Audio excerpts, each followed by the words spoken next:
महिलांचं संक्रांतीचं हळदी-कुंकू संपलं की त्यांची लगबग चालू होते ते उन्हाळ वाळवणाची आणि त्यातमध्ये आपण पहिल्यांदा करायला घेतो ते उपवासाचे पदार्थ. मग ते उपवासाचे पदार्थ घरामध्ये सगळ्यांना आवडतात आणि ते टेस्टी आणि खमंग सगळ्यांना आवडणारे बनले गेले पाहिजेत. तर आज मी अशाच भगरीच्या पापड्या करायला घेणार आहे. तर या पापड्या आहेत ना वाळल्यानंतर उलत नाहीत, चिरत नाहीत आणि तळल्यानंतर तिप्पट चौपट फुलणाऱ्या आहेत आणि तुम्ही या पापड्या भाजूही शकता आणि तळायचंच काय भाजल्यावरही अशाच खुसखुशीत होतात. तर या पापड्या कशा बनवायच्या व्हिडिओ शेवटपर्यंत बघा. तर इथं मी 1 किलो भगर घेतलेली आहे, स्वच्छ धुतलेली आहे, त्याच्यातले चांगले खडे काढलेत आणि स्वच्छ धुवून परत आपल्याला भरपूर पाणी टाकून 2 दिवस ही भगर आपल्याला भिजवून घ्यायची आहे. पाणी काढायचं आणि 2 दिवस हे असंच भिजवून द्यायचं आहे आणि दुसऱ्या दिवशी संध्याकाळी हे आपल्याला मिक्सरच्या भांड्यामध्ये बारीक करायला घ्यायची आहे. भगर लक्षात ठेवा 2 दिवस चांगली भिजली गेली पाहिजे. त्यानं आपली भगर चांगली मुरली जाते आणि भिजली जाते आणि त्याच्या पापड्या छान खुसखुशीत होतात. तर इथं मिक्सरला आपल्याला थोडी थोडी घेऊन पाणी टाकून चांगलं आपलं इडलीचं बॅटर असतं ना त्या पद्धतीने हे बारीक करून घ्यायचं आहे.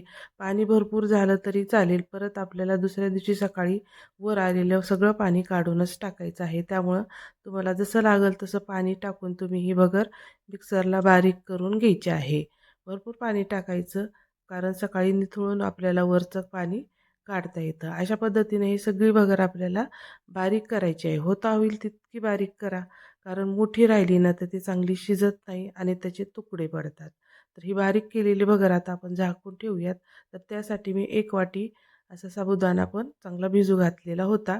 तो पण आपल्याला मिक्सरला थोडासा भरट करून त्याच्यातच टाकायचा आहे. तर इथं बघा आपली भगर छान भिजली आहे असं पीठ त्याचं आणि वरी बघा किती छान असं पाणी वर आलेलं आहे. आता हे सगळं पाणी काढून टाकायचं आणि एक खालचं पीठ मोजायचं आहे आणि जेवढं पीठ भरेल त्याच्या 4 पट पाणी घ्यायचं आहे आणि त्याच्यातलं परत गरम झाल्यानंतर 1 पट पाणी काढायचं आहे. तिप्पट पाणी जर तुम्हाला पातळ हवं असेल पातळ पापड्या तर 4 पट पाणी लागतं आणि जर थोडंसं मीडियम अशा बॅटरच्या पापड्या करायच्या असतील तर तिप्पट पाणी पुरे होतं.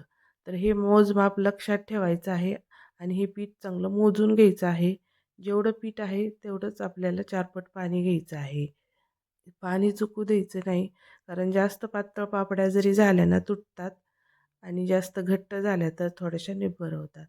त्यामुळं पाण्याचं माप इथं योग्य घेणं खूप गरजेचं आहे आणि परत ते आपल्याला चांगलं शिजवायचं आहे. बघा एक छोटं पातेलं इथं माझं भरलेलं आहे. मी थोडंसं खाली राहिलेलं पण धुवून घेते.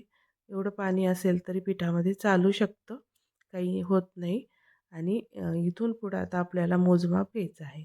आता हे दोन्ही पातेले सेम असल्यासारखे आहेत. तर 4 पातेले मी हे पाणी पिठा एवढं घेणार आहे. जे आपला चीक भरला आहे भगरीचा. तर 4 पट पाणी घेऊन चांगलं खळखळ उकळी येऊ द्यायची आहे या पाण्याला आणि मग त्याच्यामध्ये हे आपल्याला सगळ्या गाठी फोडायच्यात पिठाच्या आणि मग त्याच्यामध्ये आपण टाकून देणार आहोत हे भगरीचा चीक आणि त्याच्यातच शाबू पण टाकणार आहोत. हे 4 पट पाणी आपलं घेऊन झालेलं आहे. आता हे आपल्याला चांगलं उकळी येईपर्यंत झाकून ठेवायचं आहे. असंच टाकलं तर चांगलं शिजत नाही आणि खूप वेळ पण लागतो. त्यामुळं पाण्याला चांगली उकळी येऊ द्यायची आहे. थोडंसं मी वर टाकलेलं आहे आणि जे आहे काढायचं ते काढून टाकायचं आणि तिप्पट पाण्यात आपल्याला हे चीक टाकून परत शिजवायचं. पाण्याला चांगली उकळी आलेली आहे. आता त्याच्यामध्ये आपण चवीनुसार मीठ टाकायचं आहे. इथं मी 2 ते 3 चमचे मीठ टाकणार आहे. तर तुम्हाला चवीनुसार म्हणजे घरात कोणाला कमी आवडतं जास्त पण अशा उन्हाळ कामामध्ये ना थोडंसं पीठ कमी टाकूनच चाकून परत बघूनच मीठ टाकायचं. परत जास्त झालेलं काढता येत नाही. आणि हां, हे अशा भगरीच्या पापड्या करायला घेतलं ना तर पातेलं थोडंसं मोठंच घ्यायचं कारण पीठ फुगतं ते आणि परत मग आपली हे होतं त्रास होतो. त्यामुळं करताना पातेलं थोडंसं मोठं घ्यायचं. आता मी 4 पट पाणी टाकलं होतं त्यातलं 1 पट पाणी काढून ठेवणार आहे आणि लागल तसं गरम पाणी वापरायचं चालतं. वरून पाणी मिक्स केलं गरम तरीही चालतं. या पापड्याला ज्वारीच्या पापड्याला असं केलं ना तर चालतं. पण पातळ झालं ना तर परत ते घट्ट लवकर होत नाही. पण घट्ट झाल्यानंतर पाणी टाकलं तरी चालतं. तर आता आपण इथं गरम पाण्यामध्ये हे केलेला चीक आहे भगरीचा ते त्याच्यामध्ये टाकून घेऊयात गाठी होऊ द्यायच्या नाहीत. गाठी फोडून चांगलं असं हळूहळू आपलं गॅसची फ्लेम कमी करून टाकून घ्यायचं आहे आणि सतत हलवायचं. जोपर्यंत थोडासा घट्टसरपणा येत नाही ना, तोपर्यंत हलवायचं. मी वरतून थोडंसं पाणी टाकलंय, पण खालं पीठ शिल्लक होतं ते आणि सतत हलवायचं. थोडंसं घट्टसरपणा आला की मग ते झाकून ठेवायचं. आता इथं तुम्हाला मिरची पावडर किंवा हिरवी मिरची आवडत असेल तर जिरे टाकू शकता. मी फक्त मीठच टाकलंय, त्यामुळं काही असं टाकलेलं नाही. तर एवढं मीठ टाकलं तरी छान पापड्या पांढऱ्या शुभ्र होतात. तर हे आपल्याला हलवून घ्यायचं आहे सतत, कारण थोडंसं खाली चिटकू शकतं, त्यामुळे थोडंसं आळायला लागला की मग झाकून ठेवायचं आहे या पद्धतीनं. तर आता इथं मी साबुदाणा पण थोडासा मिक्सरला फिरून घेतला आहे. तो थोडासा फोडायचा आणि पिठामध्ये टाकून द्यायचा आणि सतत हलवायचं. काय होतं, साबुदाणा टाकल्यामुळे आपल्या पापड्या अजिबात चिरत नाहीत किंवा फाटत नाहीत आणि चांगल्या अशा बनतात. कारण भगरीच्या पिठामध्ये तितका चिकटपणा नसतो. त्यामुळं 1 किलोला 1 वाटी साबुदाणा त्याच्यामध्ये गेला पाहिजे भिजलेला. अशा पद्धतीने टाकायचा. तुम्ही मिक्सरला साबुदाण्याची अशीच पावडर करूनही टाकू शकता आणि असं भिजवूनही टाकू शकता. पण टाकायचं. कोणी कोणी असंच करतं, तर ते नाही करायचं कारण त्या पापड्या तुटतात. तर बघा थोडासा घट्टसरपणा आला आहे. आता आपण चांगल्या 2-3 वाफा काढून घेणार आहोत या पिठाला. चांगला अर्धा तास तरी शिजला गेला पाहिजे हा आपला भगरीचा चीक. त्यामुळं नाही शिजला तर पापड्या अजिबात तुमच्या चांगल्या होणार नाहीत. त्यामुळे आता बघा इथं थोडंसं मला घट्ट वाटतंय, तर मी काढलेलं अर्धं पाणी टाकणार आहे आणि परत अर्धं, म्हणजे 4 पट पाणी लागतंच. कारण आपल्याला जास्त घट्टही नाही पाहिजे आणि जास्त पातळही नाही. या पद्धतीनं हे मी थोडं थोडं करत असं शिजवून घेणार आहे. शेवटपर्यंत एवढं पाणी लागतं. वाटल्यास आणखीन लागलं तर गरम करून टाकू शकता. वरतून टाकायचं आणि थोडंसं गरम करायचं चीक या भगरीचा. कारण या पापड्या करण्यासाठी आपल्याला असंच करावं लागतं, नाहीतर तुटतात त्या पापड्या. त्यामुळे या पद्धतीने शिजवून घ्यायचा आहे चांगला अर्धा तास आपल्याला हा चीक. जोपर्यंत काचाचा कलर शाईन येत नाही तोपर्यंत कोणताही चीक शिजला गेला पाहिजे. आता राहिलेलं पाणी पण मी टाकणार आहे, कारण बरंच घट्ट झालेलं आहे. कोणत्या भगरीला पाणी जास्त लागतं, कोणत्या कमी, या पद्धतीनं पाणी आपल्याला वापरायचं आहे. तर इथं बघा मी आणखीन पाणी टाकून चांगलं 5-10 मिनटं शिजवून घेणार आहे. शिजण्यावरच असतं या उन्हाळ वाळवण. जर नाही शिजलं, कच्चं राहिलं, पांढरट राहिला चीक, तर त्याचे तुकडे पडतात. त्या पापड्या टिकतही नाहीत आणि छोटे छोटे तुकडे पडतात. मग सगळी मेहनत आपली वाया जाते.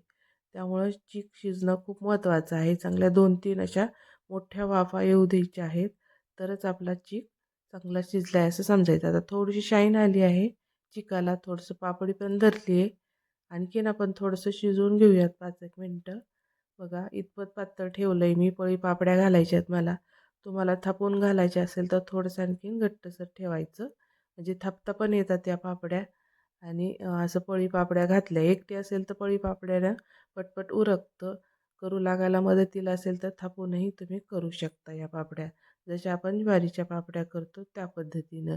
आणि उपवासाला असे पदार्थ असले ना तर छान पोटभरीचे होतात आणि सगळेच घरामध्ये आवडीनं खातात. त्यामुळं थोडंसं कष्ट पडतं, पण काही नाही, छान होतात. छान झाल्यावर त्या कष्टाचं चीज पण होतं. तर हे आता आपलं होत आलं आहे. आता एका छोट्या पातेल्यामध्ये घेऊन मी उन्हाला असं कपड्यावर करणार आहे. कपड्यावर करा, नाहीतर पॉलिथिनच्या कापडावरही केलं तरी चालतं. तर इथे मी कपड्यावर करायला घेतलेले आहे. स्वच्छ धुतलेला कपडा आहे आणि त्याच्यावर अशी आपल्या पापड्या करून घ्यायच्या आहेत. बघा एका पळीमध्ये एक पापडी अशी करून घ्यायची. जास्त मोठेही होऊ द्यायचे नाहीत आणि जास्त छोटेही नाहीत, कारण या तुम्ही गॅसवर भाजूही शकता आणि तळल्या तर छान बॉबीसारख्या तळल्या जातात. या पद्धतीने मी सगळ्या या पापड्या करणार आहे. पळी पापड्या असल्यामुळे पटपट उरकतात आणि लवकर होतात. 15 ते 20 मिनटाच्या आत सगळ्या पापड्या आपल्या घालून होतात. आणि हे अशा कडक उन्हालाच घालायच्यात, घरामध्ये घालायच्या नाहीत. आणि उन्हाला घातल्यामुळे एक छान पांढरट कलर पण येतो पापड्याला आणि लवकर वाळल्या पण जातात. अशा सगळ्या आपण करून घेणार आहोत. भरपूर पापड्या होतात एवढ्या पिठामध्ये. तर या पद्धतीनं करून घ्यायच्या आणि 3-4 वाजता थोड्याशा सुकतात या पापड्या.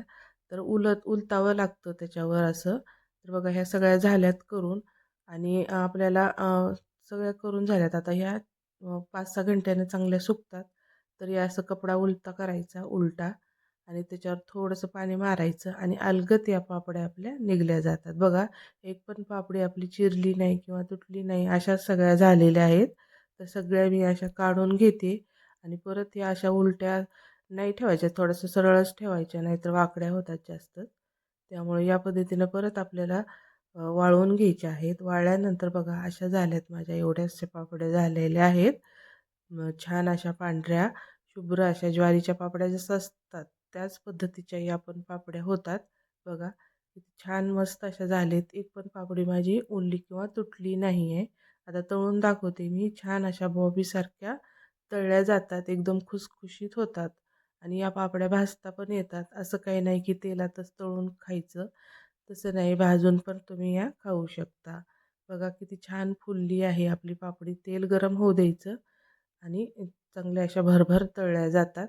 या पद्धतीनं या पांढऱ्या शुभ्र अशा पापड्या आहेत. उपवासाला हा पदार्थ तर घरामध्ये खायचा डबा तर असायलाच हवा भरलेला, कारण या पापड्यानं पोटभरीच्या असतात आणि भरपूर होतात.